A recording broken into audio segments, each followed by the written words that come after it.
Alright guys, स्वागत है आपका इस वीडियो में। तो फाइनली यहाँ पे टोक्यो रिवेंजर्स का न्यू एपिसोड आ चुका है। बेसिकली 2 दिन पहले आ गया था, ट्यूसडे की रात को। बट आप जानते ही है कि ट्यूसडे को हमारा भाई दूज था, जिसके नेक्स्ट दिन मेरे को वैसे भी टाइम नहीं मिला। और आज की रात को तो जुजुत्सु काइसेन का एपिसोड आया था, तो वो मैंने कवर कर दिया था। तो मुझे माफ करना यार, काफी लेट हो गया इस बार। तो सच में काफी ज्यादा लेट हो गया Tokyo Revengers. But kind of रहता है माइंड में कि यार पहले काफी ज्यादा ऑडियंस थी मेरे चैनल पे टोक्यो रिवेंजर्स की, लेकिन लोग पता नहीं कैसे है, जो कि आप जानते होंगे कि पहले जितने भी मैंने एपिसोड्स कवर किए कि मैं रात में जग के बनाता था, वो मेरी मोटिवेशन इसलिए जा चुकी है क्योंकि यार अब लोग इंटरेस्टेड ही नहीं है। मतलब यार जहां पहले 1 लाख व्यूज पहुंच जाते थे, वहां पे अब 40,000 30,000 व्यूज जा रहे हैं। तो इस चीज से यार काफी प्रॉब्लम होती है, और वो जो मोटिवेशन होती है ना थोड़ी बहुत काम करने की, वो भी खत्म हो जाती है। आई होप आप लोग तो वीडियो देख ही रहे हैं, आप समझ पा रहे होंगे ये चीज। वो लोग जो कि जा चुके हैं उनको ये चीज मैं बोलना चाहता था, बट वो यहाँ पे है नहीं, तो फायदा नहीं है सब बकवास करने का। एनीवे, अभी के लिए हम वीडियो को स्टार्ट कर लेते हैं, बाकी बातें वीडियो के एंड में कर लेंगे। एपिसोड की शुरुआत में यहाँ पे हमें 22 फरवरी योकोहामा की 7th पेयर का सीन दिखाया जाता है, जहाँ पे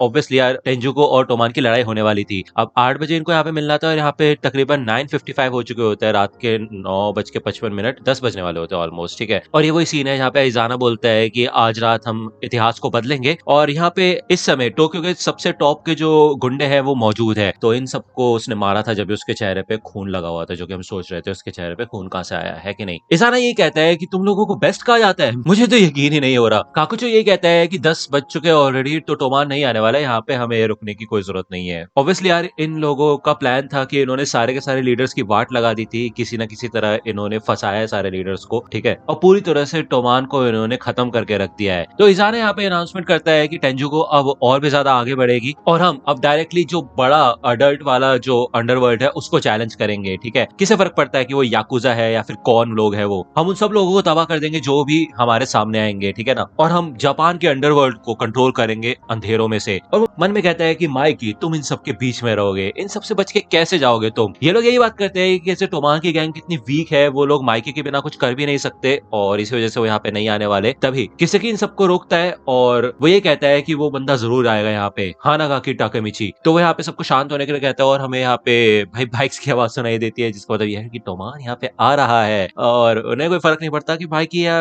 कोई और उनके साथ है या नहीं, जब तक टाकेमिची यहाँ पे है ये लोग हार नहीं मानेंगे। ऑब्वियस सी बात है यार, और लीडर ऐसा ही होना चाहिए जो कि डरे नहीं, आगे बढ़ता रहे। किसी की टाकेमिची को देख के कहता है कि मैं तुम्हारा इंतजार कर रहा था हीरो। भले चिफू सोचता है कि ये बंदा कहाँ पे चढ़ के बैठा है, भाई इस तक पहुंचना तो थोड़ा मुश्किल होगा। अब जब तक हम टेंजुको को हरा नहीं देते तब तक हम किसी की तक नहीं पहुंच सकते। लेकिन टाकेमिची ये कहता है कि मैं कसम खाता हूँ कि इसको वहां से घसीट के नीचे लेके आऊंगा। भले ही इजाना बताता है इन लोगों को कि भाई तुम्हें नहीं लगता कि तुम काफी ज्यादा आउटनंबर्ड हो, तुम काफी कम लोग हो और हम इतने सारे। और सच में यार मतलब टेंजुकी की गैंग काफी ज्यादा बड़ी है, और इनमें से ज्यादातर लोग तो पिटे ही हुए हैं, और उसमें से भी इजाना के जो लोग हैं टेंजुको गैंग ने काफी लोगों के ऊपर भाई चुपके से हमला कर दिया था, जिस वजह से आप जानते हैं कि ये लोग डर्टी प्ले करते हैं, है कि नहीं। तो इजाना ये कहता है कि अभी के लिए हम एक वैनगार्ड फाइट शुरू करते हैं। तो यार मैं तुम्हें बताता हूँ वैनगार्ड फाइट होता क्या है। इन दोनों गैंग में से एक एक बंदा आगे आएगा, ठीक है ना, इन दोनों की लड़ाई शुरू होगी, जिसके बाद सारे लोग एकदम से आ जाएंगे इस लड़ाई के अंदर, और पूरी ऑल आउट हो जाएगा। ठीक है, सबके सब बंदे लड़ना शुरू कर देंगे। तो टेंजुको में से उसका बिग 4 आता है शियोन मादारा में। उसका नाम आपने सुन रखा होगा, ये 9th जनरेशन का ब्लैक ड्रैगन का लीडर हुआ करता था, और ये काफी ज्यादा मतलब सच बताओ तो एक्साइटेड होता है और कॉन्फिडेंट होता है। ठीक है, मादारा में ये कहता है कि तुम्हारी गैंग के अंदर तो कोई बंदा बचा ही नहीं, मेरे ख्याल से तुम सबके सब इतने वीक हो, तो तुम्हें अकेले ही हरा दूंगा। तो यार टाकेमिची यहाँ पे आगे बढ़ते हैं उससे लड़ने के लिए, लेकिन तभी पेयान पीछे से आ जाता है और वो खुद ही आगे आ जाता है। वो कहता है कि मेरा सामना तुमसे होगा। जब टाकेमिची उसे रोकने की कोशिश करता है तो पेयान कहता है कि आज तुम हमारे एक्टिंग लीडर हो, तो तुम्हें सुरक्षित रखना जरूरी है, पीछे रहो। यहाँ पे पेयान जब अपना इंट्रोडक्शन दे रहा होता है तो भाई मादारा में कहता है कि इससे किसको घंटा फर्क पड़ता है, मैं टोमान के हर बंदे को अब जान से मार डालूंगा, समझे। तो भाई यहाँ पे जब शुरू ही होने वाला होता है ये सब, तो भाई पेयान एक ही मुक्के में भाई मादारा में को बेहोश कर देता है। भाई वो उड़ जाता है और नीचे गिर जाता है, उसके बाद वो उठता नहीं है भाई पूरे एपिसोड में, मतलब आधे एपिसोड में सच बताऊं तो स्पॉइलर नहीं है, डोंट वरी। हकाई बताता है कि मित्सुए ने उसको एक बार बताया था कि भले पेयान थोड़ा बेवकूफ है, लेकिन सच बताओ तो वो मित्सुए से भी ज्यादा ताकतवर है। ये लोग थोड़ा शौक हो जाते हैं कि भाई इस बंदे ने अकेले एक बिग 4 को एक ही मुक्के में हटा दिया है, तो ये इतने भी कमजोर नहीं है भाई, टोमान अच्छे हैं, इसका तो ताकतवर तो है। तो पेयान ये कहता है कि टाकेमिची अब बाकी सब तुम्हारे हाथ में है, तुम ही अटैक करने का सिग्नल दोगे। तो टाकेमिची इन सबसे पूछता है कि क्या तुम तैयार हो, तो ये लोग कहते हैं हाँ कैप्टन हम तैयार है। तो फाइनली वो मन में सोचता है कि भाई ये सब कुछ किसी की वजह से हुआ था, उसने इतना सब कुछ किया और हमेशा उसके प्लान को फेल करने के लिए काफी लंबी लड़ाई थी, और फाइनली इसको खत्म करने का समय आ चुका है। तो ये सबके सब लोग आगे बढ़ते हैं। भाई पेयान यहाँ पे अकेला उठा उठा के फेंकता है इन सबको, तो हकाई भी कम नहीं होता, आप जानते हैं उसको, और एंग्री भी यहाँ पे काफी अच्छे से लड़ता है।